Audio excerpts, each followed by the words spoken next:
पृथ्वी पर जीवन की खोज हमेशा से मानवता की एक बड़ी जिज्ञासा रही है।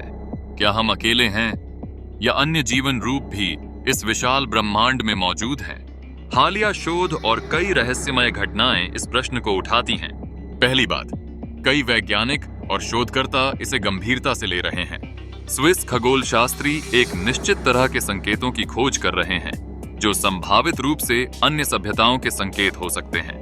क्या ये संकेत दरअसल हमारे ग्रह तक पहुंचे हैं? दूसरी ओर यूएफओ पर हुए कई साक्षात्कार और गवाहियों ने लोगों को आश्चर्य में डाल दिया है। लोगों का दावा है कि उन्होंने आसमान में अजीब चीजें देखी हैं जो मानवीय तकनीक से परे हैं। क्या ये सच में यूएफओ हैं या लोगों का भ्रम है? कुछ वैज्ञानिकों का मानना है कि ये समझने का समय है कि ब्रह्मांड में जीवन के लिए कई स्थान उपलब्ध हैं।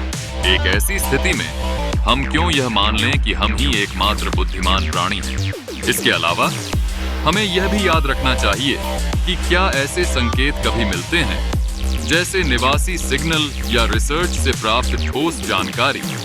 यह समय के साथ हमें और अधिक जानकारी दे सकता है। फिर भी इन सभी तथ्यों के बावजूद आज तक ऐसा कोई ठोस प्रमाण नहीं मिला है जो यह साबित करे कि एलियन से कोई संपर्क हुआ है। लेकिन विज्ञान में अक्सर सितारे पर रहने वाले जीवन के संभावित प्रमाण को अदृश्य नहीं किया जा सकता है। हम मनुष्य तब तक खोजने से नहीं थकते जब तक हमें पुष्टि नहीं मिलती। इस रहस्य का अंतिम जवाब हमें आगे बढ़ने में मदद करेगा, चाहे वो सकारात्मक हो या नकारात्मक। तो क्या हम वास्तव में अकेले हैं या एलियंस से संपर्क हो चुका है? यह सवाल हमें न केवल सोचने को मजबूर करता है, बल्कि नए अन्वेषण की भी प्रेरणा देता है। आखिर में इस प्रश्न के जवाब के लिए हमें अपनी खोज जारी रखनी होगी। इसलिए आपको हमारे चैनल F1 Fact is 30 को सब्सक्राइब करना चाहिए ताकि आप इन चौंकाने वाले तथ्यों से अवगत रह सकें।